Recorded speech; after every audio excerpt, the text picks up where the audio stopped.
here in the home of the best chicken in Asal. It's waiting for us. Dito na po. It's here. Okay. Dito na lang. Pagtulong sa unahan. Order pa tayo. That's it. This is oyster. Kain pa po. So, chicken, bacolod, kansi, talaba. Chicken bacolod, kansi, and talaba.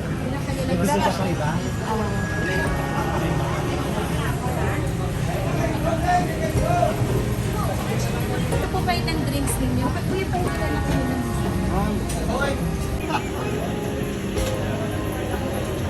Welcome to BACOLOD, Manukan. Manukan City. Hi, kaya. Kaya ano tawag dyan sa ano? Kansi, ma'am. Kansi soup. Dami sabaw. Oh, may oyster. Ito, inasal. Authentic inasal.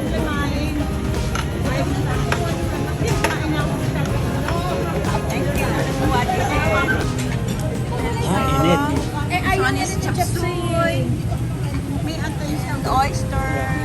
May atay ba to? Okay, we're done. So, balik na kami sa pond. And this is the home of the best chicken in Asal. Okay, bye! Alas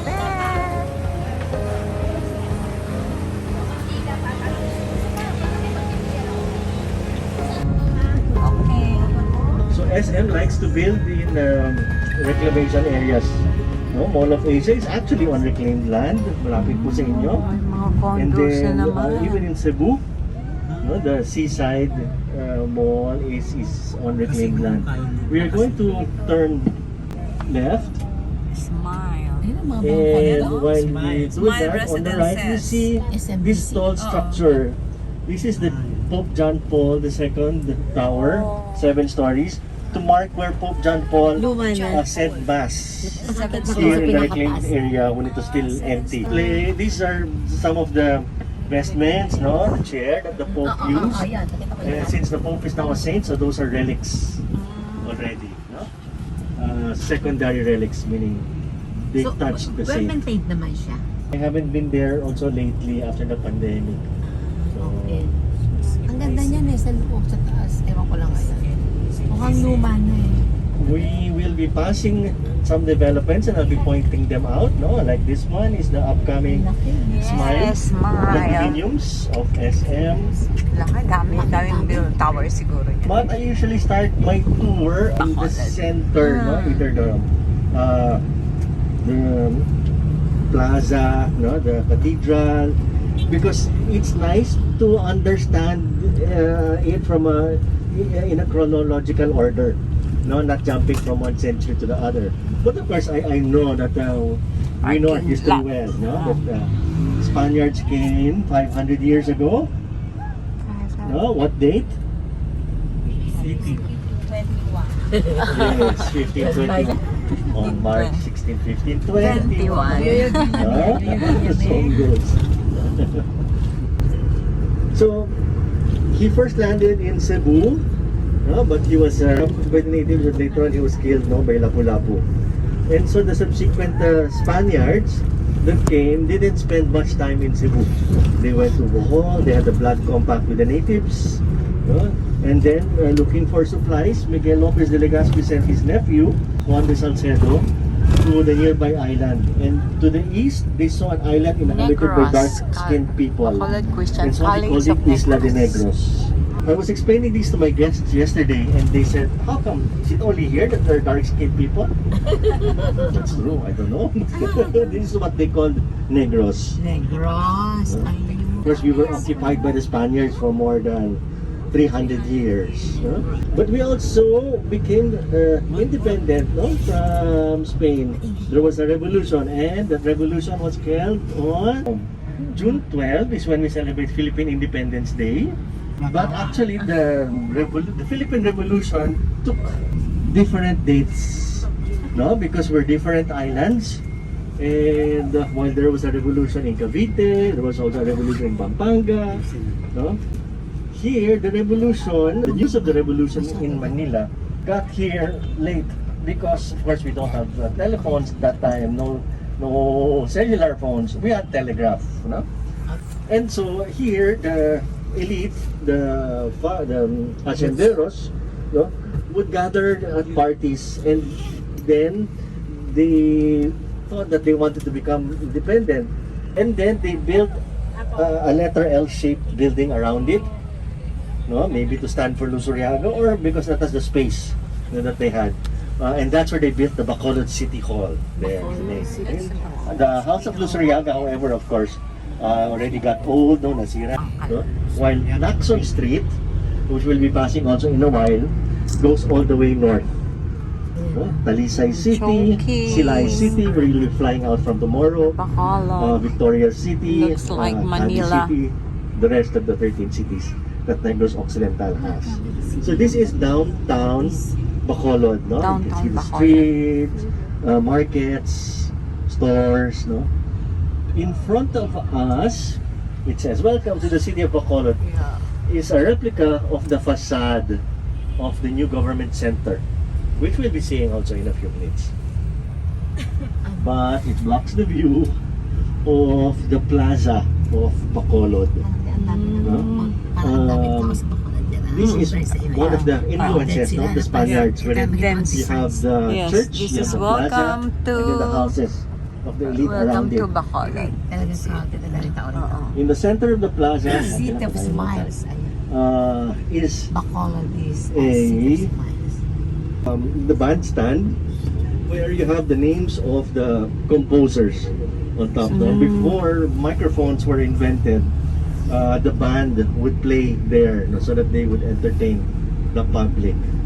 Daming tao, no? The floor of the plaza is also in a checkerboard fashion, because checkers was also a form of entertainment here. Cathedral of San Sebastian, St. Stephen. It is made from coral stone from Guimaras Island, the island you passed just earlier. Made in the 1870s, Porta Sancta. which means a holy door. No, it was the Jubilee. one of the churches where you could visit during the Jubilee year. So we are now on Lacson Street. No? And this area, the streets are numbered. First Street, Second Street, and front is 6th Street, all the way until 27th Street. This is the area that was developed during the American period. Parang New York lang. Yes. That John Paul is also slowing to show us kilometer zero, no, where all the measurements are originated from. This yellow marker on our right, no, and also the statue of the Pagkimudos, or the struggle, no, done by Eduardo Castrillo.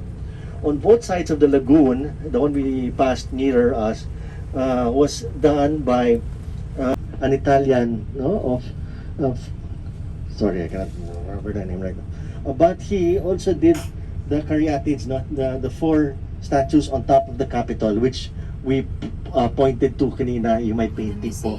Monti, Ricardo Monti.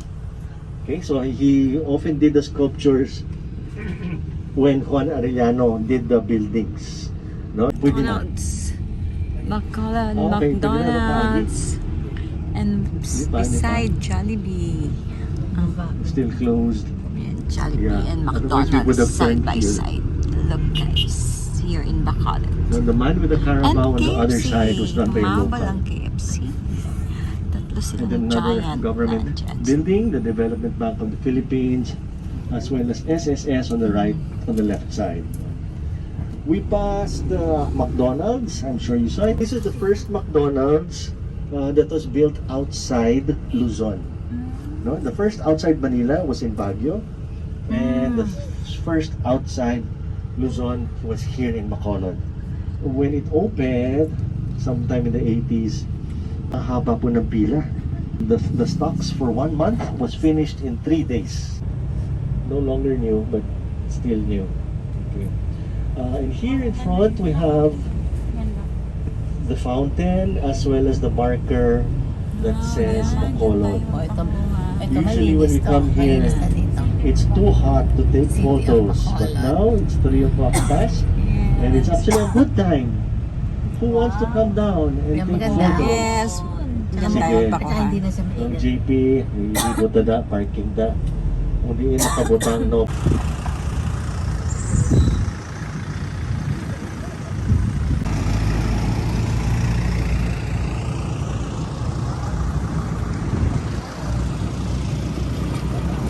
City Tour Bacolod. Okay, we're riding on that bus coaster and we're just touring, yeah, Bacolod City. Okay.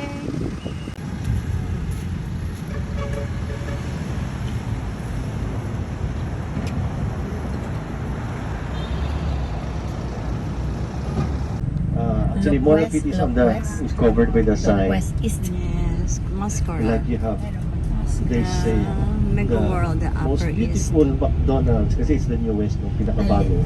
Saan? Whatever they can claim. And then at White House behind is the original house, no, used by the Arenetas, no, bahay na puti, which was located a few hundred meters from where it stands. Tapos nilipat po nila. Bahay na puti. Hello, White House.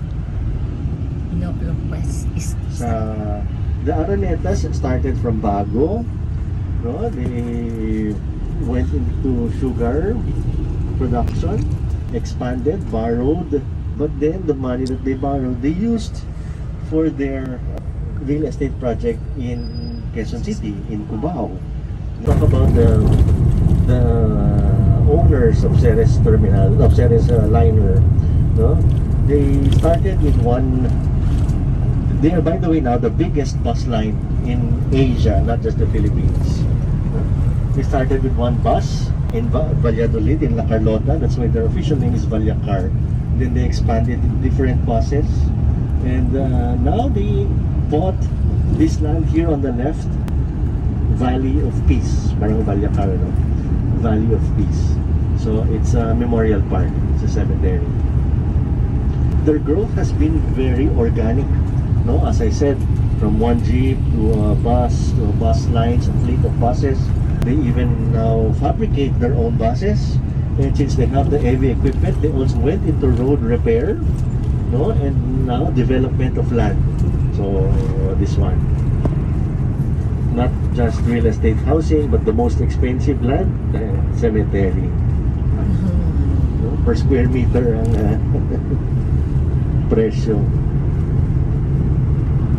So as we go north, we see also some mountain. Oh, by the way, this on the right side, fenced off with a model unit, is going to be a Rockwell development. And we see the instant trees coming up. Rockwell na. Lopez. Yes. Rockwell, Lopez. Lopez.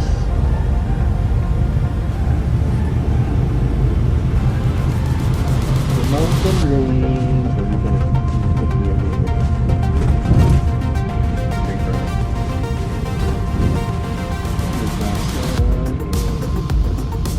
Camellia is on the right, on the left side. Camellia. Yes. Where is Camellia? From Camellia homes, they also went into vertical condominium. So, that's a big one. Alternative, the access road to the airport. So this is the Bacolod Silay, Airport access road. So here we have a better view of the mountains.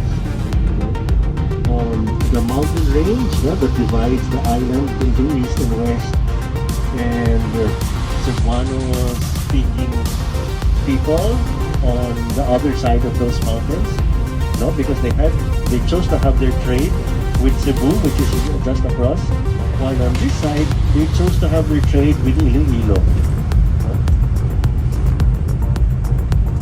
Rather than climb the mountains, it was easier to row a boat.